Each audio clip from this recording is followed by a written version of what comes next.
Oke, ada lagi mungkin yang ingin memberi pertanyaan?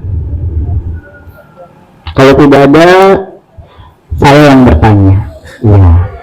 Oke, baik. Terkait dengan rekam jejak beliau sebagai seorang budayawan, sebagai penyair, seorang aktivis dalam bidang sastra, melihat dari puisi-puisi, dari karya-karya yang beliau telurkan dan pada akhirnya beliau bukukan 2 tahun sebelum kematian beliau di tahun 2024 kemarin, apa nih kira-kira mungkin satu tugas kebudayaan yang mungkin bisa kami warisi dari perjalanan beliau, dari mungkin sikap, dari mungkin kredo, dari mungkin ajaran, dari mungkin kritik, karena bukan tidak mungkin 10 atau 20 tahun atau 30 tahun lagi ada 2 atau 3 yang mungkin serupa tapi tak sama, maksudnya dalam hal rekam jejak perpuisian. Apakah kami juga di tengah hashtag Indonesia Gelap ini, apakah kami juga harus ikut mulai menerbitkan puisi-puisi yang berbisa? Apakah mungkin kita mulai membicarakan sesuatu yang penting ketimbang oh belum oh bintang saja? Apakah mungkin oh belum oh bintang tidak menjadi penting lagi dalam artian yang subtil? Atau mungkin ya memang pada akhirnya hal-hal yang penting, hal-hal memang harus kita bicarakan, atau mungkin kita cari solusinya ketimbang hanya menambah sumpah serapah, atau mungkin hanya semacam jadi komentar buruk tanpa mencari solusi. Kira-kira apa nih dari Bapak Sayo atau mungkin dari Kak Hajri, kira-kira bagi kami yang notabene muda, atau mungkin kepada Bapak Reno atau kepada Kak Hajri sendiri, apa yang kira-kira bisa dilakukan setelah kita membaca terkhusus Tanah Banjar Negeri Kesedihan ini? Apa yang bisa kita lakukan? Ya. Baik, sebelum jawab saya mau mengucapkan terima kasih ke Pak Nurholis yang memberikan informasi bahwa ada dugaan bahwa Pak Yayas Agus itu tidak menerbitkan puisinya karena puisinya itu bertumbuh, dan itu menurut saya menarik ya. Sayang sekali saat tumbuhnya itu tidak terekam dengan baik. Seandainya direkam itu bisa jadi satu kajian tersendiri yang sangat menarik bagi kajian puisi ya. Itu pertama, itu yang mungkin Pak Nurholis menyaksikan ya pertumbuhan puisinya Pak Yayas Agus. Sayangnya pertumbuhannya itu nggak terekam dengan baik. Seandainya terekam itu sangat menarik ya. Memang saya juga pernah melihat itu di penyair-penyair lain ya, bagaimana satu puisi yang sudah ditulis nih, sudah dibukukan, begitu dibaca dia bisa berubah karena situasinya juga berubah. Mungkin itu juga bisa dikatakan sebagai puisi yang bertumbuh. Ada dialektika bahwa mungkin pada awalnya puisi memang bersifat lisan karena memang dibuat untuk diperdengarkan, karena daya tarik puisi itu kan bukan pada tulisannya Mas ya, tetapi pada bunyinya, bahwa puisi itu sebetulnya bunyi, menciptakan bunyi-bunyi yang puitis, yang ritmis, yang menarik gitu ya. Bukan tulisannya itu hanya medium untuk mengingat, tetapi ketika dia dibaca, disitulah puisi dihidupkan. Maka seperti ini ngaji puisi, membaca puisi itu adalah cara menghidupkan kembali puisi itu. Bisa saja puisi itu agak sedikit bergeser, dan itu bisa dikatakan sebagai dialektika antara kelisanan dan kebijaksanaan. Itu menarik ya, kalau memang ada yang telaten merekam itu, terutama puisinya sendiri, bisa dijadikan sebagai satu bahan kajian yang menarik. Nah, yang untuk pertanyaan Mas Moderator, apa yang harus dilanjutkan setelah kita membaca karyanya Pak Yayas Agus? Tadi sudah tersirat ya Mas ya. Misalnya kita harus meneladani Pak Yayas Agus di dalam hal menulis. Pak Yayas Agus itu orang yang perfeksionis, dia nggak bisa tawar-menawar soal disiplin berbahasa. Itu satu sikap yang harus dirawat, itu nggak mau.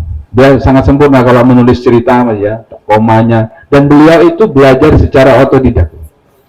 Dan mungkin kalau bisa, seandainya bisa dianugerahi masih hidup, sekarang ada program doktoral, beliau itu layak untuk menyandang doktor honoris causa menurut saya. Karena karya-karyanya yang begitu luar biasa, dan karyanya sudah menghasilkan, direproduksi, menghasilkan. Tapi ada satu kasus yang menarik, Pak Nurholis. Waktu itu kajian-kajian tentang sastra puisi Kalsel itu sama sekali nggak menyentuh karyanya Pak Agus, karena nggak ada buku, ada karyanya yang dibukukan kan.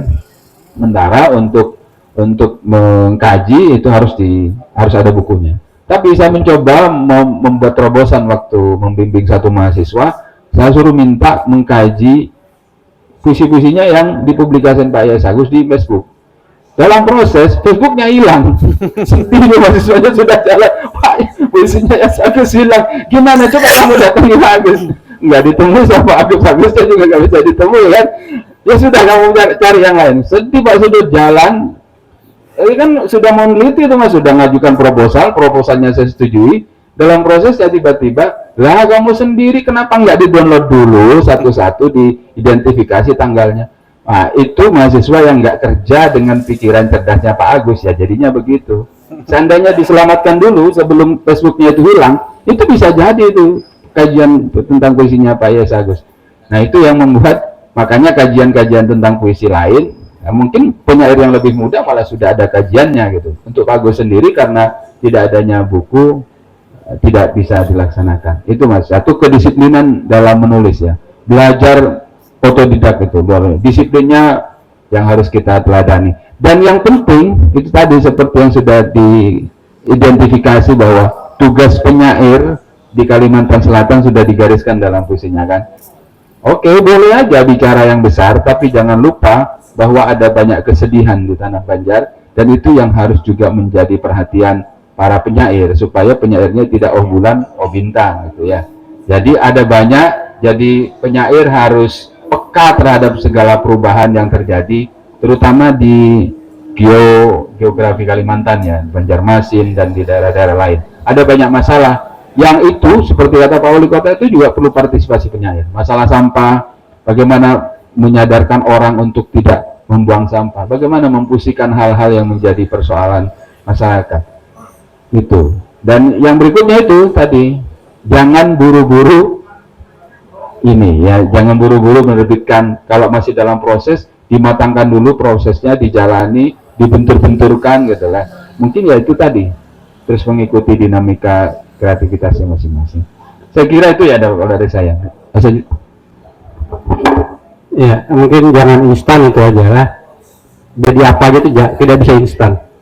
Tidak bisa segera. Bagus meneladangkan itu, kira. Jadi proses, dedikasi, benturan dengan orang lain kayak gitu kan, itu bagus benar loh. Berjalan, nah itu hal yang biasa.